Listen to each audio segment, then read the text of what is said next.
Saudaraku, Megawati Hanyasari, pemain andalan Timnas Voli Putra Indonesia, menjadi pusat perhatian media Korea Selatan, khususnya saat berlaga di Civilek 2024.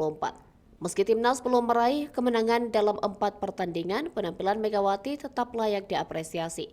Pada putaran pertama Civilek 2024 yang berlangsung di Vietnam, Timnas Voli Putra Indonesia mengalami kekalahan telak. Mereka kalah 3-0 dari Vietnam dan Thailand serta 3-1 dari Filipina.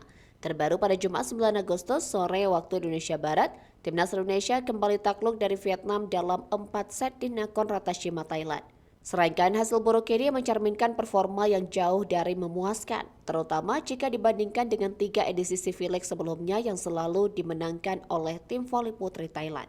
Meski demikian, media Korea Selatan The Spark yang fokus mengulas dunia voli menyoroti penampilan Megawati di turnamen Asia Tenggara ini. Megawati yang dijuluki Megatron menjadi andalan utama dalam serangan Timnas Voli Putra Indonesia.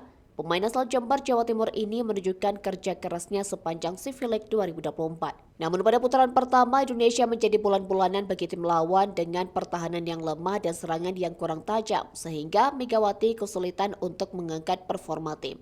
Hingga kini belum ada 1 poin pun yang berhasil diraih oleh Timnas Voli Putra Indonesia.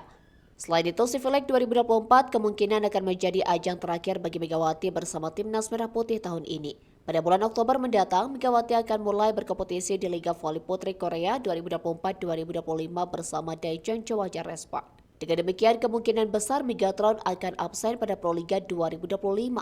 Kabarnya, PBVSI telah menetapkan bahwa kompetisi tertinggi voli di Indonesia musim depan akan dimulai pada bulan Januari.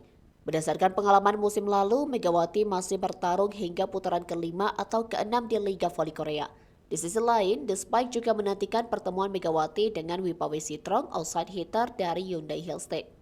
Wipawe yang membantu Hyundai Hillstate menjuarai Liga Voli Korea 2023-2024 masuk dalam skuad tim voli putri Thailand untuk putaran kedua Civilek 2024. Ketidakhadiran Wipawe pada putaran pertama disebabkan oleh pemusatan latihan bersama Hyundai Hillstate sejak Juli lalu.